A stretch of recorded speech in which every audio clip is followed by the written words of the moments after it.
What's up and what it do, Scandalites and Says So Squad? This is Ashley with Ashley Says So, and I am back with another old Hollywood scandal video. Before we get started, I need to say thank you to Mr. Michael Hall. Thank you so much for that lapel microphone that you sent me. I've been sitting up there killing that doggone microphone, especially doing my live streams. Thank you. I also need to give a big thanks to Queen LaShawna. Baby, listen, y'all remember when I did that Juicy Carol Speed video and I was talking about how her book was on eBay for $190 and I just wasn't in the position to buy it? Then I went back and checked it and somebody had bought it. Child, it was LaShawna that bought it, honey. And I am so grateful that she was a part of the Says So Squad and the Scandalites, because now she has sent me the book to read, and when I am done, I will send it back to her. I am so grateful, LaShawna. Now let's get on to the nitty gritty, honey, because this mess that happened with Al Jackson Jr. is messy, scandalous, and suspicious. Child, come on, let's put the disclaimer on the screen so we can get to the story. Hey y'all, I'm not sure what's true or false in this video. It is all for entertainment purposes. I have done my research. Make sure you guys do yours.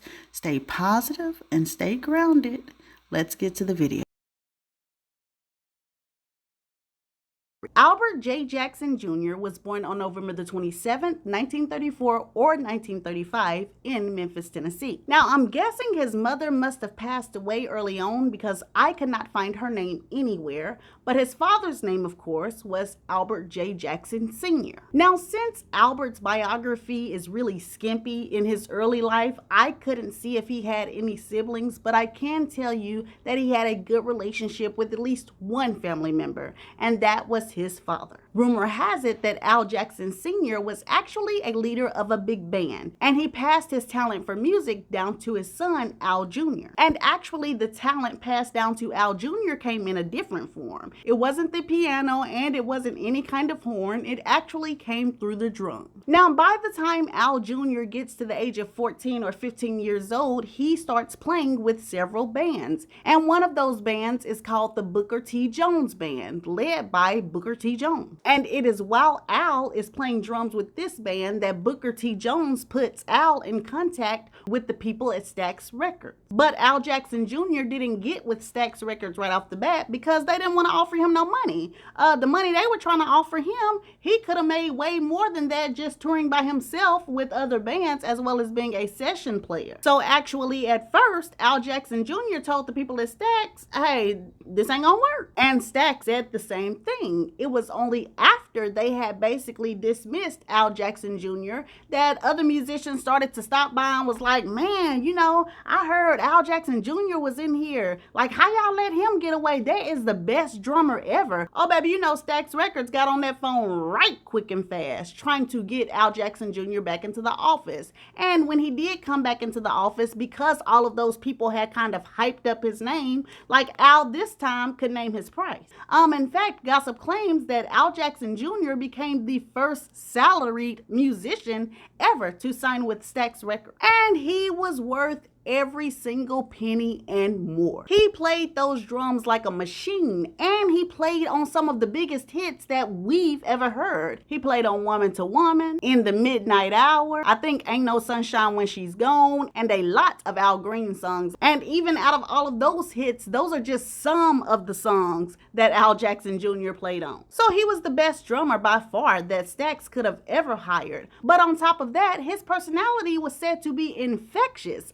Like the other musicians and the management or the workers at Stax, they loved Al Jackson Jr. You know, they said he was very cool and laid back, not really confrontational unless somebody bothered him. You know, he was always joking with people. He was just a guy that people like to be around. And very soon, there was one person who liked to be around Al Jackson Jr. more than anybody else. Miss Barbara Griffin, who unfortunately does not have a picture online anywhere. That was very frustrating to me. But anyways, Miss Barbara Griffin was a young singer who came along who either had just signed with Stax Records or was about to sign with Stax Records. She was known as something called a teen towner. She was slated to be the first lady of Stax Records even before Carla Thomas came along. Unfortunately, it didn't work out that way for Barbara Griffin. But even though her singing career wasn't going anywhere, there was something else that was going somewhere,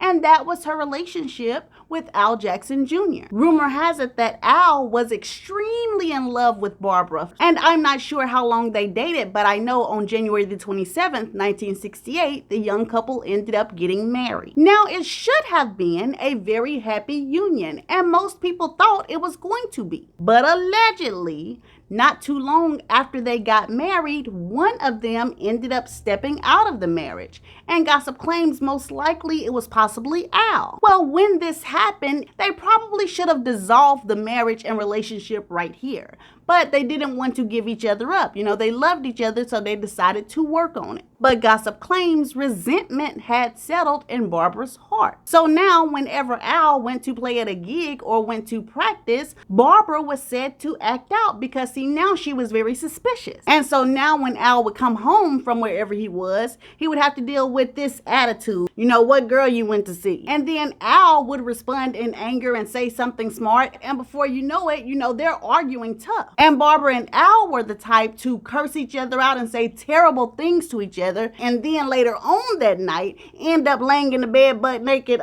smoking a cigarette, ready to curse out anybody else who had something to say about their relationship. Another bad thing about the couple is it appears that they both had a get-back spirit. So this made their marriage one of the most toxic things that you've ever seen. Gossip claims by the year 1973 or 1974, it was so bad, Barbara and Al were just cheating on each other back and forth, a whole bunch of revenge cheating. And because it was revenge cheating, this caused a whole bunch of mess and destruction. Because while they were cheating with other people, they both would be trying to prove to each other, you know, that they didn't care. And since neither one of them would give in easily to admit that they cared, the folks say that sometimes it got straight disrespectful. It started to be stuff like showing up to places with the new side chick on the arm or the new side dude on the arm, hoping to catch the other mate's attention to try to make them mad. And then if somebody finally did give in and would be like, you know, baby, I can't do this no more. Like, I love you. Like, seeing you with that other person almost killed me. If somebody did that, then they would be drawn together like magnets, back together again, loving each other, trying to keep their marriage together. But the only problem about this is now you have dragged these side pieces into the equation. And so now this brings up two more problems. It can either be a situation where the side piece don't want to let go and it's hard to break it off with the side piece. Or it could be a situation where they effectively did break it off with the side piece. You know, it's over. The side piece ain't nowhere to be found. But now there's a fear from the other partner. You know, you saying that you're done with the side piece, but how I know that they ain't still there on the side. And so this starts the cycle all the way back over again. So it was really just one big toxic mess, and it was devolving to the levels of depravity. And all of this depravity was pushing things to a serious head. Rumor has it, in the year 1974, Al Jackson Jr. actually filed for a divorce from Barbara. Allegedly, he was tired of all of the back and forth and tired of all the toxicity. And also, he said that his marriage to Barbara was basically turning him into a person he didn't want to be. Gossip claims he was becoming abusive. Well, some way, somehow, the divorce didn't proceed because Al and Barbara ended up sitting down and talking about it and finding out that they still loved each other and they wanted their marriage to work. Well, as we've seen many times before in this relationship, that was a mistake. Gossip claims in the year 1975, allegedly Al and Barbara are sitting at home chilling, and then soon one or both of them start accusing each other of cheating, you know, that same whole toxic cycle. Well, somewhere along the line, Barbara is like, you know what, I'm not dealing with this, I'm about to go. And she ends up walking outside trying to get in the car to drive away. Al ends up following her outside, and the whole time he is like, you know, where you going? Where you going, woman? Barbara turns around and tells him, you know, F you, I don't have to tell you where I'm going, don't worry about it. And right after that, her cheek was slapped and then she was slammed on the hood of the car. Barbara now is fighting back and trying to get away from Al, but he's holding her down and continuously slapping her. Then he takes her off of the hood of the car and body slams her into the flower garden. Once this happened, Barbara was finally able to break away from Al and she took off running inside of the house. Al walks in the door behind her, but instead of seeing Barbara, baby, he sees bullets. Barbara now has a .22 and is trying to shoot Al. Al, obviously fully doped up on craziness, don't even stop walking towards her. He keeps coming. So Barbara lifts up the gun and she shoots some more. And this time she actually shoots Al in his chest. And this only makes Al madder than he already is. So he keeps walking up to Barbara, grabs the gun from her, slaps her again across the cheek, and then he marches off into the bedroom. When he gets to the bedroom, huffing and puffing and bleeding, he pulls out his own gun, a .38, and he wants to shoot Barbara. He thinks about shooting Barbara, but he just doesn't have the nerve to shoot her. He just can't do it. So instead, he shoots into the floor. After he shoots into the floor, he ends up sitting down on the bed, and then he lays back and collapses. Now that everything has calmed down, Barbara comes peeking around the door into the room. Al is laid on the bed looking at her like this. And once again, it becomes clear that there's still something left between them. So Barbara ends up calling 911. While Al was in the hospital, the police were trying to get him to press charges against Barbara, but Al wouldn't do it. He didn't want to press charges against her. However, the police felt the need to go ahead and charge her, and so that's what they did. The case actually went to court, and Al got on the stand and he testified that everything was his fault. He said that he was hitting on Barbara and basically everything I've already told you. Because of this testimony, the judge declared that they were going to drop the charges against Barbara because it seemed as though she was acting in self-defense. Now, I've heard of some toxic relationships, but baby, I ain't never heard of no mess like this. And what makes it even more crazier is that even after all of this happened, Barbara and Al still went back home and lived together. But they were now separated. And I mean separated to the point of talking to other people like they had done before. Allegedly, Al had him some lady friends and Barbara had some male friends. Gossip claims that one of these male friends that she was talking to was even a Memphis police officer. Since Barbara and Al had done this whole separation thing and talking to other people thing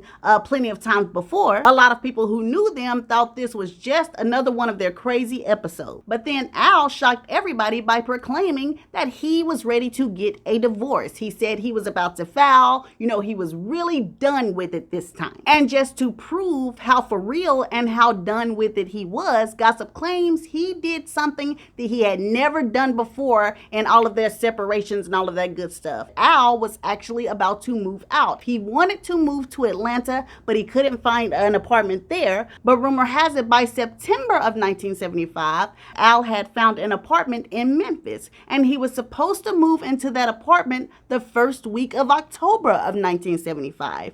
But that never happened. And listen very closely as I tell you the details of why not. Now, the story says, on October the 1st, 1975, Al was scheduled to fly out to Detroit to do a session with Major Lance. But they say while he was being driven to the airport by one of his friends, they ended up listening to the radio. And on the radio, it started to talk about the Thriller in Manila, the Frazier-Ali fight that was happening that night. So immediately, Al is like, oh man, shoot, I forgot about the Frazier-Ali fight tonight. I ain't flying to Detroit no more. I'm gonna stay here because we're gonna have a time tonight. We're gonna go watch the fight on the big screen. So allegedly, he ends up going back to the friend's house and he ends up calling to Detroit to Major Lance to tell him, hey, we need to reschedule this. I'm about to stay here in Memphis and watch the fight. So Al goes to the Mid-South Coliseum with his friend Eddie Floyd and another friend Terry Manning, and he watches the fight. Now, there have been several versions of this story, and most of these versions say that Al was with a girlfriend when he was watching the fight. However, his friend Terry Manning has said here on a forum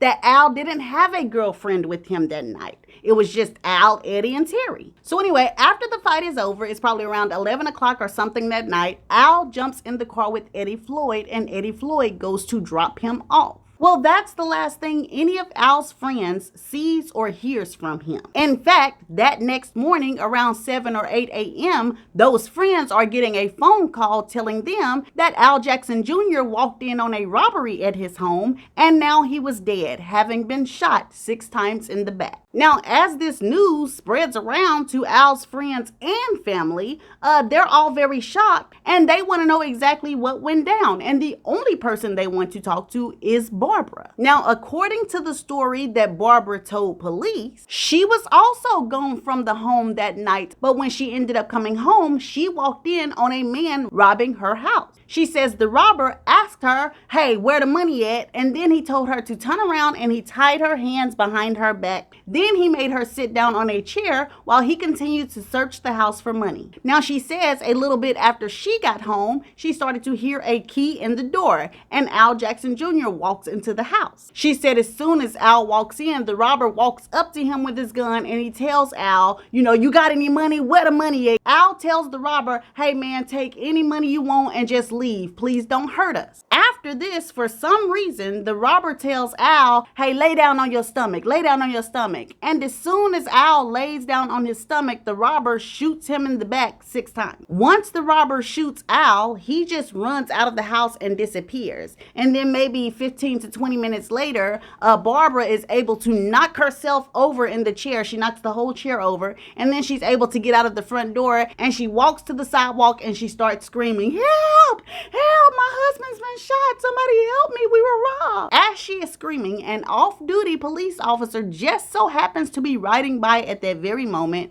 He hears Barbara and what she's saying, and then of course, he takes her to the police station. Now this story that I just gave you is the story that Barbara gave the police officers, and just like the newspapers didn't believe her, as you can see on the screen, the police officers didn't believe it either. And then according to rumor, what made it even worse for Barbara is that when the investigators came to the scene to investigate the house, it didn't look like it had been in a robbery. And then Al Jackson Jr. himself was said to still have had a watch on and possibly even still money in his pocket. So because things were not adding up, the police started to ask around. They started to talk to the neighbors, they started to talk to some of Al's family and friends, and people started to talk. Rumor has it that the people told the police that Barbara was nowhere near alone that night. In fact, according to the people, not only was Barbara there at her home, there was also Denise LaSalle there, Denise LaSalle's boyfriend, a guy by the name of Nathaniel Nate Doyle, and there was another guy at the residence, but this guy remains unnamed.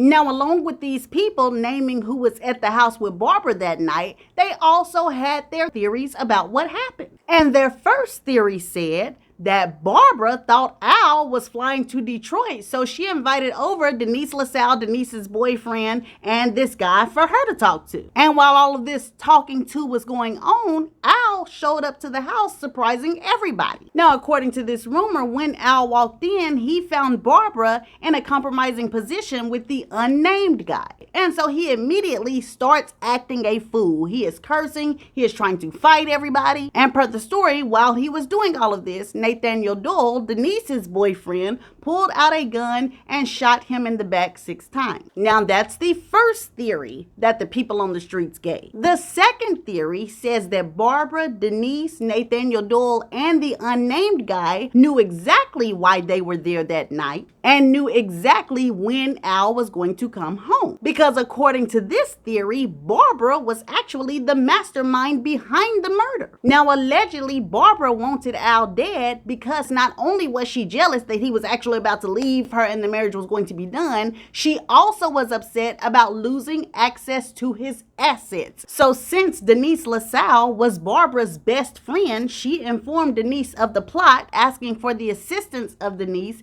and more than that, the assistance of Nathaniel Doyle, because Nathaniel Doyle was a bad man, baby. He was a thug. He was a crook. He was all of that. So anyway, for the people who look at it from this version, the story of the murder is quite simple. Barbara, Denise, and the 2 guys were at the home and they were in place for when Al walked through the door. And when Al did walk through the door, he saw his wife Barbara and Denise sitting on the couch. And then the 2 men jumped up from hiding places with guns and told Al to lay on the floor, on his stomach. As soon as Al does this, they shoot him in the back 6 times, execution style. Then they do what they had already planned, tie Barbara's arms behind her back, and then they all leave. After they leave, Barbara waits until things settle down a little bit, and then she runs outside screaming, screaming and crying for help, and then the off-duty cop hears her. Now, these two theories were so prominent and so plausible that the police actually brought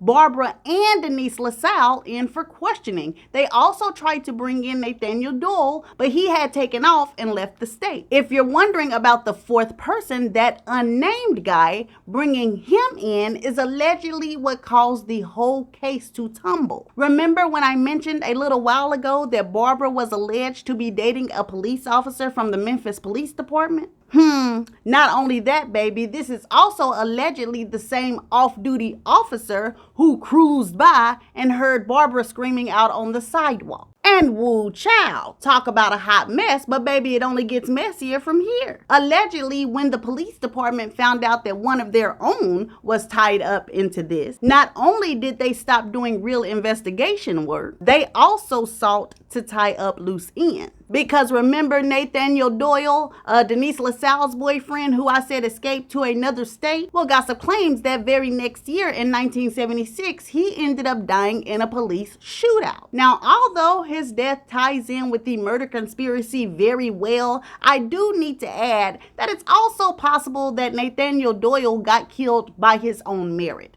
Because this guy, like I said, was a bad guy. He had done bad things. I mean, at one point, he even had Denise LaSalle tied up with the feds where she was finna get charged. So with his death, it's like, I don't know if it was tied in with the Al Jackson murder or not. Whatever the truth is, gossip claims that Miss Barbara did end up with all of Al's assets. Baby, as a matter of fact, she's still living in the murder house right now. And yes, I know some of y'all are very messy and wondering if I know her new name. Yes, I do. I will not reveal it here though, because I'm not that messy. I'll just say that it's now Barbara W. Now, on top of this whole thing with Barbara and Denise LaSalle, there were also other rumors that were flying around as to why Al Jackson Jr. was murdered. One of those rumors claimed that it was white men that came in the house and murdered Al Jackson Jr. because they were jealous that he owned certain oil fields. And then the other rumor was that Clive Davis sat up there and killed Al Jackson Jr. And the reasoning for this was allegedly because Stax Records was suing CBS Records, and Clive Davis was the head of CBS Records. And so I guess he wanted to show Stax a lesson, and so he had his henchmen come out and kill Al Jackson Jr.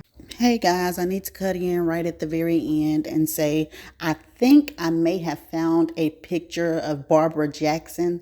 I don't know for sure. Some people have suggested this was her at the 1992 Hall of Fame ceremony for Booker T and the MGs, which Al Jackson Jr. was a part of. So I think this may be her, but it is not confirmed as a fact. I don't know. I just wanted to put this out there. In fact, if anybody knows in the comments, please let me know. All right, bye.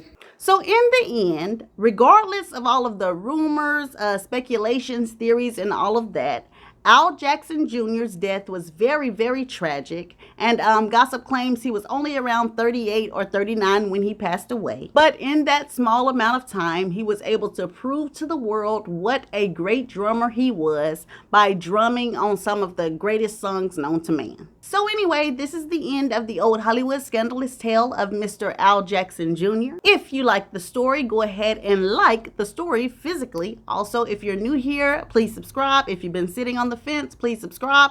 And turn on your alerts. Turn on your alerts and all notifications, because other than that, you won't get my videos as soon as I put them out. But anyways, I love you guys. I'll see you guys next time. Bye.